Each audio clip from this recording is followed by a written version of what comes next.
Beer time again at the Welsh Cockney. Woohoo. And we have a bitter tonight. I like a bitter. But when I introduced this in last video, I did call it Bird's Cross Brewing, and it's not. It's It was wrong. Brid's Cross Brewing. A bit dyslexic there. Breeds. Breeds it's pronounced, is it?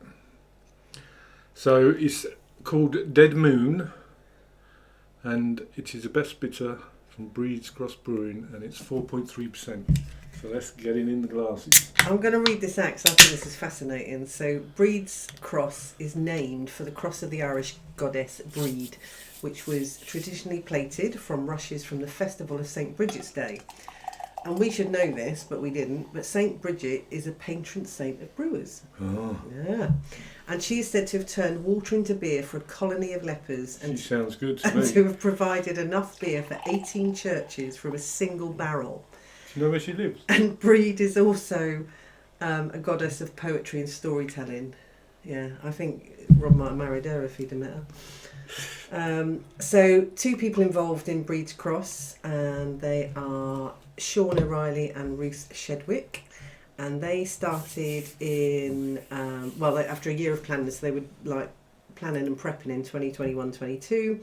And their first beer was launched in September 23, so really new brewery. Mm. They do a whole range of traditional cask ales as well as modern beer styles in keg and can. So obviously we've got the can. And all of their beers are inspired by and One named finger head, by the way. after folk tales and mythology associated with the British Isles. Oh, it's interesting. I love the sound of this brewery. I love the sound of that woman. Yeah. Anyway, To the beer. to the beer. One finger head. It's a nice deep amber colour. Yeah, amber bitter. Looks good. Looks nice, doesn't it?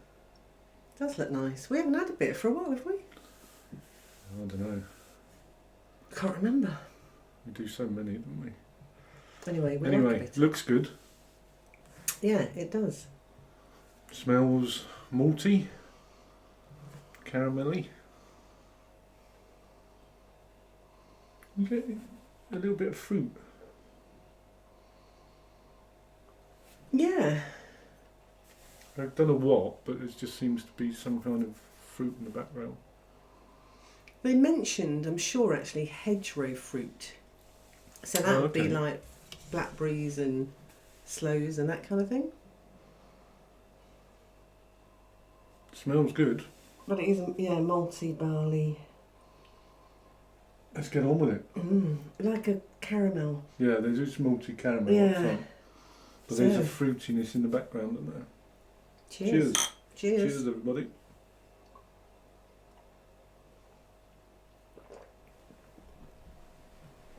That's nice. That's good, isn't it? That's a nice bitter. It's really quite smooth. Yeah. There is a bitterness to it, It's quite mild. but it's bitterness. quite mild, yeah, and it's really well balanced. I think it could have slightly more bitterness to it, but it's really quite malty and caramel. Isn't it?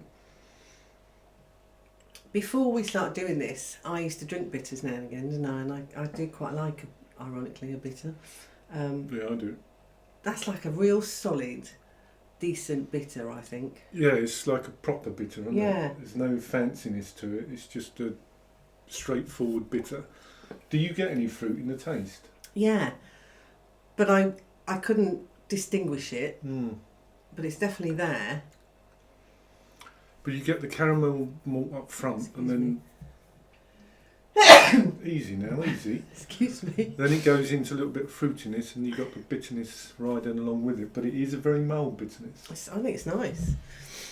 And do you know the can is... Do you want more? No, I'm fine, thank you. But the can is inspired, as I say, by myths and different tales. So it's a very long story. Have a look at their website because honestly, it's really interesting. But this one, cut long story short, is about witches and ghouls and goblins or whatever they are. Demons. Demons. Basically tricking the moon into coming down, and they put it under, submerged it underwater, put a stone on it so it obviously couldn't shine anymore, and then one They killed the moon. brave local villager under the The villagers, basically. under advice from the wise woman in the village, went out and lifted the stone off the moon, and then it could rise again and shine over Lincolnshire, over the cars. So they killed the moon for a little bit, which is why it's called Dead Moon. And then it was rescued. What does it say on the back? Anything? Right, Dead Moon is a medium amber best bitter. Yeah. The malt gives flavour of toast and caramel. Caramel, definitely. I don't know about toast. While traditional English hops lend hedgerow. Why can't I speak today? Hedgerow fruit and a grassy bitterness. Yeah. I don't know. I mean, for me, it's just a mild bitterness. But it's a good beer. Anyway, should we rate it? Then it tells you the story on the back of the can as well. Oh, does it? Yeah. I think you've told enough stories tonight. I've been a bit of a storyteller, sorry. It's just a really wicked website. You like the website? Mm. Well, I like that woman. Yeah. What are you going to score it then? Do you know, it's a good bitter, this. It is. It's Yeah. very smooth and, I don't know, it's just calm. Mm. It's like a calm bitter. And it's solid, and 4.5. I think that's a good beer. Yeah, I do. I could drink quite a few of them. Yeah, and for such a young brewery, I think that's brilliant. I'm going 4.8. Ooh! I like that. It's nice. Perhaps I wasn't generous enough, but yeah. 4.8 out of 5. What did you say? 4.5? Yeah. I think that's It's a a good beer. bitter. Yeah. That is Breed's Cross Brewing, and it's Dead Moon Best Bitter, 4.3%. A cracker. Yeah, well done. Anyway, coming up, we have... I don't know who the brewery is, but it says it's bootlegger 1974. Ooh! Is that Beetle on there? No. No. Pilsner Lager, and underneath that it says work hard. It's been a hard day's night. Do you think there's a Beatle one there, do you? Well, Could be, I suppose. Which one? no, actually, it might have a tin hat on. Oh, ignore me. Bootlegger, We'll find out. 1974 Pilsner Lager is the next beer we're doing. Until then, cheers. Enjoy your beer.